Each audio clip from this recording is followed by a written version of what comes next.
Welcome in to the Washington State Legislature Internship's History Podcast. This is the first of what will be around 10 podcast episodes, each recorded during this year's legislative session. Each will be covering a different aspect of history that in some way relates to the state of Washington, and each will be hosted by a different intern amongst the intern cohort. My name is Matt. I'll be the Week 1 host, and my episode will be covering the Seattle Seahawks. I chose this topic for my podcast episode because I love the NFL. And as someone from outside of the state of Washington, coming here and seeing the passion that Washingtonians have for their Seahawks has inspired me, and I've become sort of a Seahawks fan myself. Later on in the episode, I will be joined by a native Washingtonian, my friend Nate Johnson, who is a fellow intern. He's a diehard Seahawks fan, and hopefully he can kind of tell us what his journey has been as a fan of the Seahawks for, I'm assuming, his whole life. So going back all the way to the beginning, the rumblings about a potential expansion team coming to Seattle started as early as 1966, which is an extremely important year in the history of the NFL, as it was the first year that the merger between the AFL and the NFL began. The merger took place from 1966 to 1970, and in 1970 the two leagues were fully merged together, and we have what is now the modern-day NFL. With the AFL being what used to be, with the AFL becoming the AFC, which is half of the NFL.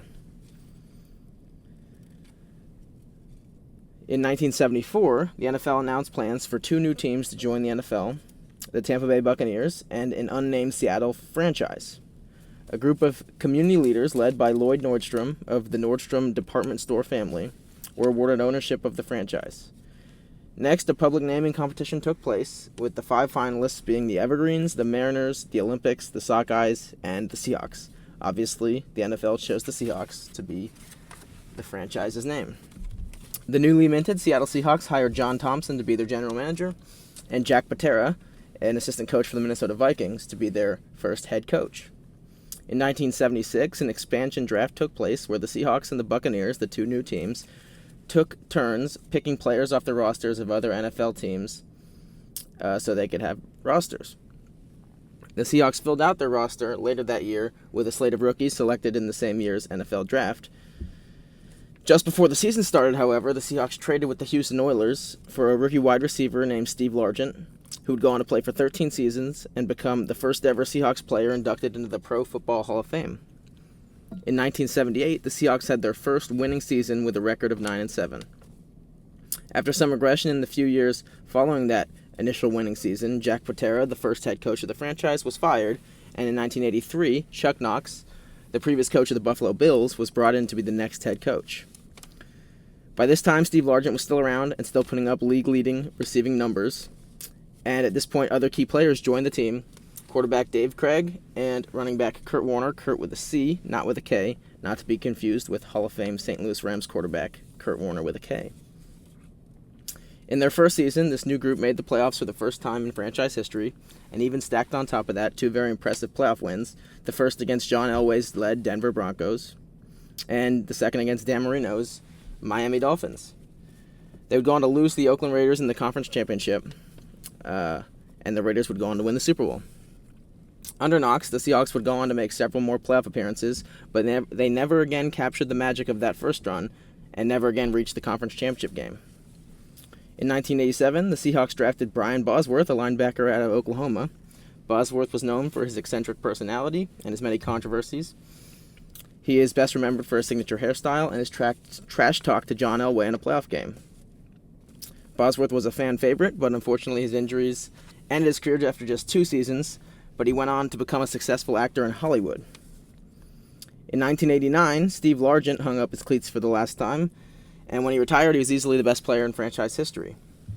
Largent would later go on to serve in Congress, representing his native Oklahoma. From 1989 to 1991, the Chuck Knox era began to regress, and the team had 3 straight losing seasons. After the 1991 season, the Knox era officially came to a close, as the head coach and the franchise parted ways. In 1992, former Oakland Raiders head coach, the same one who beat the Seahawks in their only conference championship game appearance, Tom Flores, was brought in to be the next head coach. That same year, defensive tackle Cortez Kennedy, a future Hall of Famer, won NFL Defensive Player of the Year, on a 2-14 Seahawks team, which is an incredible accomplishment given how bad the team was. Tom Flores would never bring the magic he had with the Raiders up to the Pacific Northwest, as in his 3 seasons with the Seahawks, the team never eclipsed more than 6 wins. After the 1994 season, Flores was fired. Following Flores, the Seahawks brought in Dennis Erickson from the University of Miami to be the next head coach. Erickson would go on to continue to underachieve for the franchise, and in the late 1990s, real estate developer Ken Behring, who was at this point in charge of the Seahawks ownership group, who was upset with the team's recent lack of success, announced that the team would be moving from Seattle to Los Angeles. Due to legal issues regarding the Seahawks stadium rights in Seattle and disagreements with the NFL about the move, Behring changed courses and decided to sell the team instead of moving them to Los Angeles, and the Seahawks remained in Seattle. The team was bought by Microsoft co-founder Paul Allen, who agreed to keep the team in Seattle and begin construction on a new stadium. In 1997, the Seahawks brought in veteran quarterback Warren Moon, who had a terrific career with the Houston Oilers, in the hopes of lifting the Seahawks out of mediocrity. Moon's best playing days were behind him by the time he got to Seattle, and he was unable to lift the Seahawks out of their playoff drought. Moon coming to Seattle was somewhat of a homecoming for him, however, as he was a fan favorite from his days playing at the University of Washington. Also in 1997, the Seahawks drafted offensive tackle Walter Jones, who would go on to be among the NFL's best for the next decade and is inducted into the Pro Football Hall of Fame. In 1999, former Super Bowl champion Mike Holmgren, formerly of the Green Bay Packers, was brought in to serve as the next head coach of the Seahawks in what was seen as a home run hire for the franchise. In his first season, Holmgren ended the playoff drought, but lost in the first round of the postseason to Dan Marino's Miami Dolphins. In 2000 and 2001, the Seahawks added 2 new key players, running back Shaun Alexander and quarterback Matt Hasselbeck. In 2002, the stadium we now know as Lumen Field was opened, becoming the home of the Seahawks to this day.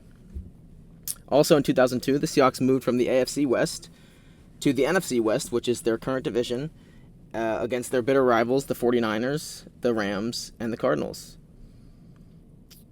I think that the 49ers are probably seen as the main rival of the Seahawks by most of the fans, given the competitive games they've had over the past couple of decades, competing in some cases for conference championships, but the Rams and the Cardinals are also pretty big rivals.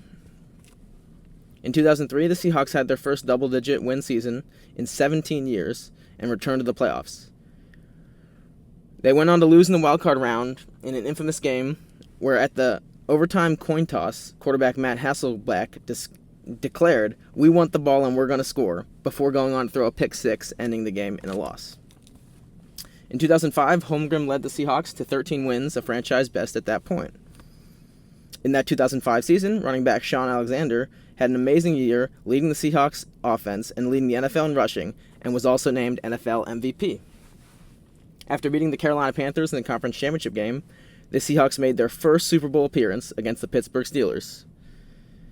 To this day, Seahawks fans complain about some questionable reffing in that Super Bowl, but the Steelers' balanced attack with a young Ben Roethlisberger and a strong defense proved to be too much for the Seahawks, as they would go on to lose 21-10. After a couple more playoff appearances, none as successful as that 2005 run, in 2008, Holmgren announced that it would be his last season with the Seahawks, and they missed the playoffs. Their core group of players, including Hasselbeck and Alexander, battled injuries and were past their primes by this point. In 2009, Jim Mora was hired as the head coach. He would make some questionable coaching decisions and was fired after 1 season. In 2010, the Seahawks made another splash, bringing in college football national champion Pete Carroll to be the next head coach. Carroll's energy was infectious, and he brought enthusiasm and electricity back to the franchise. During the 2010 season, the team traded for a key player in running back Marshawn Lynch, who would go on to become a major fan favorite and one of the best running backs in the league during his prime. In the 3rd round of the 2012 NFL Draft, the Seahawks took a shot on an undersized quarterback out of Wisconsin to be Hasselbeck's replacement. This quarterback was none other than Russell Wilson, who would go on to change the franchise. After a solid 2012 season, Wilson's rookie year, the Seahawks went into the 2013 season with a fully clicking offense with Lynch and Wilson, and one of the best defenses in league history, led by the Legion of Boom. The Legion of Boom secondary, which included all pro players like cornerbacks Richard Sherman and Byron Maxwell, and safeties Earl Thomas and Cam Chancellor, was arguably the best secondary in the history of the NFL. Sherman and Thomas are no doubt Hall of Famers, and Cam Chancellor is remembered as one of the hardest hitters in the league during his prime. Along with arguably the best secondary in league history, the defense was bolstered by linebacker Bobby Wagner, another future Hall of Famer, and a stout defensive line that included Cliff Averill and Michael Bennett. In this 2013 season, the Seahawks went 13-3, cruising to the number 1 seed in the NFC. After a tight battle against their arch rival, the San Francisco 49ers, in the conference championship game, the Seahawks made their second Super Bowl appearance in franchise history. In Super Bowl 43, the Seahawks were squared up against Peyton Manning and the Denver Broncos in a matchup of what at that point was the best statistical offense in NFL history, the Broncos, and the best statistical defense in NFL history, the Seahawks of that year. In the game, the Seahawks would leave no doubt, as they had gone to win 43-8, securing the first Super Bowl title in franchise history. The following season, after a thrilling overtime victory over the Green Bay Packers in the conference championship game, the Seahawks punched their ticket to their second straight Super Bowl, this one pitted up against Tom Brady and the New England Patriots. This Super Bowl no doubt leaves scars in the hearts of Seahawks fans everywhere, as in the final minute of the game, Russell Wilson threw an interception on the goal line, which stole almost certain victory from the Seahawks in one of the most shocking moments in sports history. I personally remember watching this moment and not believing what I had just seen.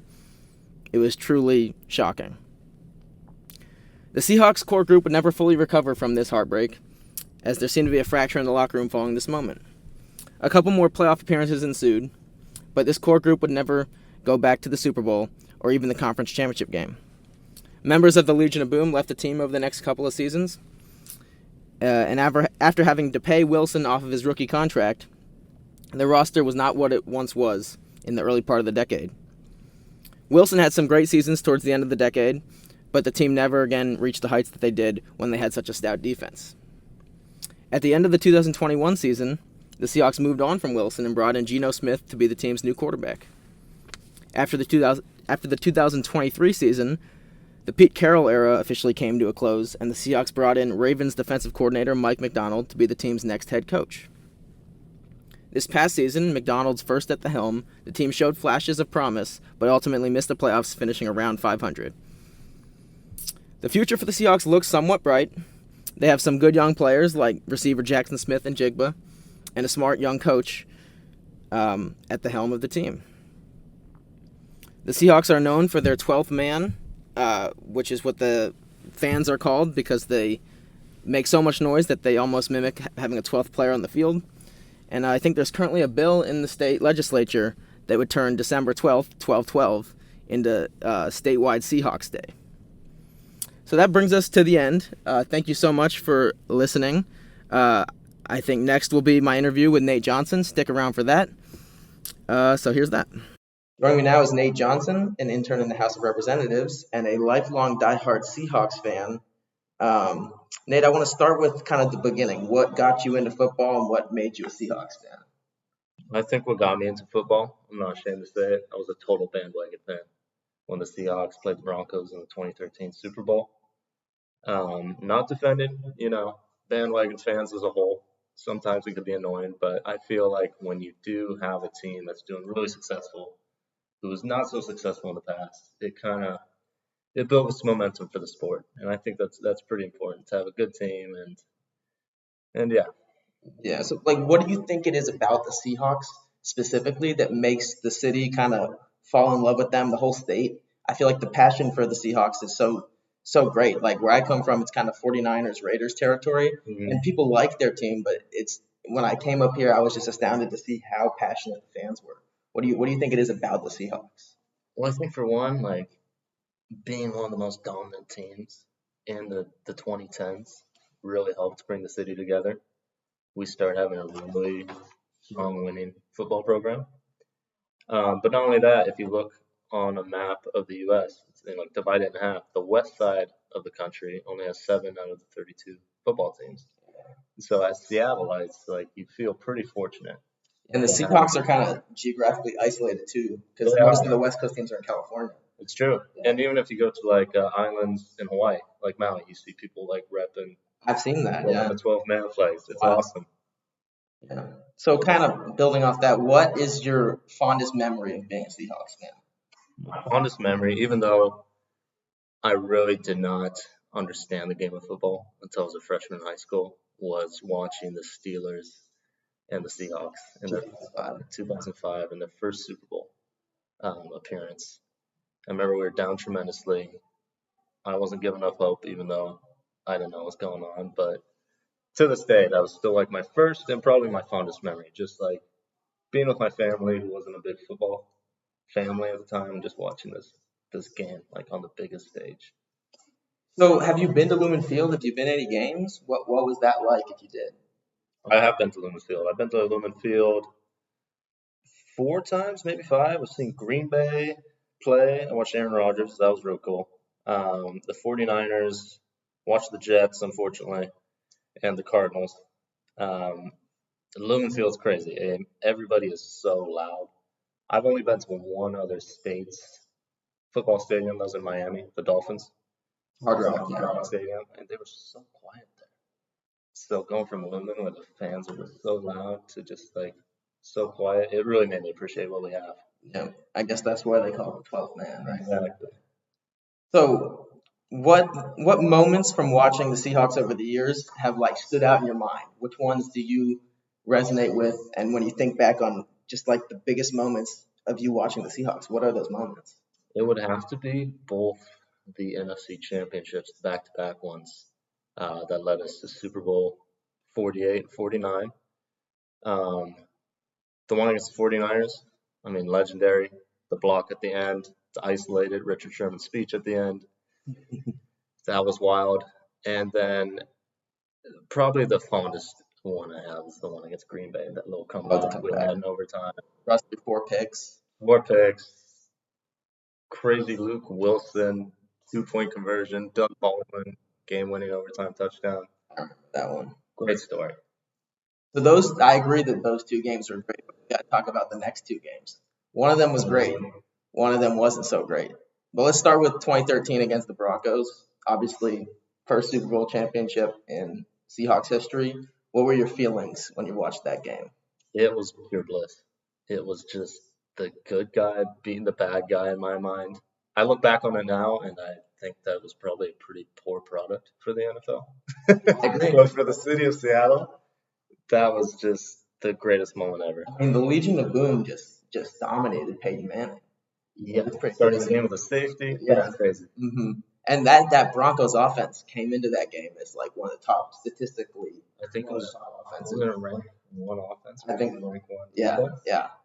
That was legendary. I personally viewed the 2013 Seahawks as one of the greatest teams of all time. Big time. Yeah, they were pretty epic. But we got to talk about the next year's game, which I know is probably going to hurt. But what was your thoughts? What were you feeling when you saw the interception on the goal line and you knew that you had lost the Super Bowl, when it looked like victory was certain? Disbelief, embarrassment. It was just the complete opposite of the first one. It was like the bad guy had just beat the good guy. Yeah. And I don't know how many times you can say it. Like, I don't know why we didn't run it. Yeah, I was going to ask you, what are your thoughts on the play calls there? Well, I mean, first of all, to get to the goal line, that catch by Jermaine Kearse, do you remember that? Hit like someone's leg or something. Yeah. And he was on his back. It was crazy. So when you have a moment like that, you get so excited. You're like, oh my God, we're going to win this game. And then when it gets followed up like that, like, oh man. But as heartbreaking as it was, like having that pick on the goal line, it sucks, but it's also what makes sports so great. Yeah. When we just pit the best against the best. I mean, you think about it from the other perspective, like the thrill and the agony, like the Patriots thought they were going to lose, and then they get like a victory when it seemed like there was no chance of that. So I guess that's sports. There's always going to be a thrill and there's going to be an agony. Exactly. So my podcast was all about the history of the Seahawks. Do you have any interesting facts that you want to share that you think would be worth the audience's time? Yeah, I thought about that one. I think an interesting fact I don't know why it's so common, but it seems like legendary players go to the Seahawks. Yeah. Warren Moon, Warren. Adrian Peterson. I didn't know he finished with the Yeah. Seahawks. Okay. Played for the Titans for one Dude, season. he was crazy good. Him on the Vikings was crazy. It was unreal. Yeah. It was so weird when I think he went to the Cardinals, and then he went to the Titans, and then the Seahawks, or it was the other way around. But it was so weird seeing him in Seahawks jersey. Cool. I didn't know that he finished as a Seahawk. I don't know if he finished as a Seahawk or a Titan. It was one or the He other. played for the Seahawks. He did. I never remember him in a Seahawks jersey. It was bizarre. I think it was like 2018 or 2019. And then I don't remember, but I've seen photos of it. I know it. Jerry Rice. I knew that one. Yeah. I think he finished. Mm-hmm. Yeah. That's a good. So bizarre. That's a good tidbit. I didn't think about that, but that's definitely true. And it's also like Richard Sherman going 49ers. Richard Sherman left. He's so weird seeing like these. gonna be a Hall of Famer. Definitely. I forgot to ask earlier, but who are your favorite Seahawks players ever? Like who'd you have a jersey of when you were a kid? I had a jersey. It's funny. My first Seahawks jersey came from my friend after that goal line interception. He was wearing a Marshawn Lynch jersey, and he's like, "Do you want this?" I was like, "Yeah." So I kind of won that day. So I mean, that's the jersey I had. That was the first one I got. I actually got my favorite player's jersey this Christmas. Tyler Lockett. Okay, he's getting up there in age, but he's a killer. Yeah, I hope he doesn't retire this season. I just respect like his whole underdog story of being at Kansas State, kind of being a smaller guy. Undersized, yeah. Undersized, but he comes here, works his butt off. It seems like a real smart guy. He's been loyal to the Seahawks his whole career. He has incredible faith. Like aside I love that. Yeah. I'm not even a Seahawks fan really, although I'm rooting for them more and more now that I live here. Yeah. But even when I was a kid, I had a Russ jersey. I've always been a Russ. Did you really? Yeah. And then the whole thing with Tyler Lockett, if you ever watch or you've ever been told that he catches the ball and it's always possession. He'll catch the ball and he'll just fall down. Like he does not want to get hit. And I think I just kind of respect that. Yeah, I mean that's why he's been able to produce for such a long time. He's not taking a lot of hits. And he's had some crazy like touchdowns, especially with Russell Wilson. The moon ball, the toe tap. I remember the moon ball. They're insane. Crazy. Insane. And then yeah, I did like Russell Wilson for a long time. I'm a big Russell Wilson hater now though. Yeah, I feel like everybody seems to be. I'm still a fan. I just think such a goober. He kind of revolutionized to me the quarterback position because he plays a little differently than anybody because he's little and he kind of throws those moon balls like you said. He does. He was very entertaining to watch, especially like Seahawks in prime time. He's definitely like his best years were on the Seahawks. He can't move as well as he used to. Definitely wasn't on the Broncos. Yeah. He played okay for the Steelers this year, but he did. I was really impressed. I was going against him, but I feel like a fool. And then lastly, sorry, Cam Chancellor. I'll throw that in there. Okay. The Terminator. Watching him hit people was the best thing ever. He just killed me. Yeah, I like Cam Chancellor, but I like Earl Thomas better. Yeah, he was really good. Just all those guys. Yeah, the Legion of Boom. I mean, that's the best secondary in NFL history for sure. No doubt. I guess lastly, I want to ask about what do you think about the current state of the team? You guys fired Pete Carroll a year ago, brought in Mike McDonald, and he had a decent first year. I think it was around 500, but didn't make the playoffs. Yeah, got some good young players. What do you think about the current state of the team? I think we went like 9-8 or something like that. I think we're in good shape. I think we have a good trio of receivers: Metcalf, Jackson Smith, and Jacobsen. Yeah, he's really good. And Lockett. There's rumors, maybe DK gets traded. Who knows? But I had the opportunity to actually meet Mike McDonald. How'd that go? Did you like him? I was working at for the Huskies. Yeah, by the way, I forgot to mention this earlier. Nate works for the UW football program, and he's real into that. Yeah, it was a crazy opportunity. Kind of sad the season's over. But he came to a coaching clinic we had, and he was like breaking down plays for us, and he could just talk about football all day. He was drawing up plays. It was a really cool opportunity. Got to meet him afterwards and kind of just talk for a little bit. Super nice guy. But as a Seahawks fan, I'm glad we're kind of transitioning away from the run game a little bit more and passing the ball a little bit more. You like Geno? I do. I think he may be kind of, his better days may be behind him. Would you like to see them draft a quarterback this year? I would. Problem is, it's not that great a class, especially because they're not drafting at the top of the draft. It's not. And I was kind of hopeful for Sam Howell, but He didn't look so good at the end of the year. But I was also a little disappointed that we fired our offensive coordinator, Ryan Grove. I didn't know he got fired because he was at UW when UW went to national championship. And I don't feel like he did a bad job this season because I felt like this season we were really progressive with throwing the ball to these great receivers that we have. Yeah, Pete Carroll was always run first. Always run first. And as a Seahawks fan, there's like a joke in the community. It's like, run the ball, get a first down, run the ball again, punt. It's like, you just keep running it, fail or not. So I'm glad we kind of changed it up. But as for the future, I think the team's in pretty good shape. Yeah. I guess the division is tough, but Niners don't look so good anymore.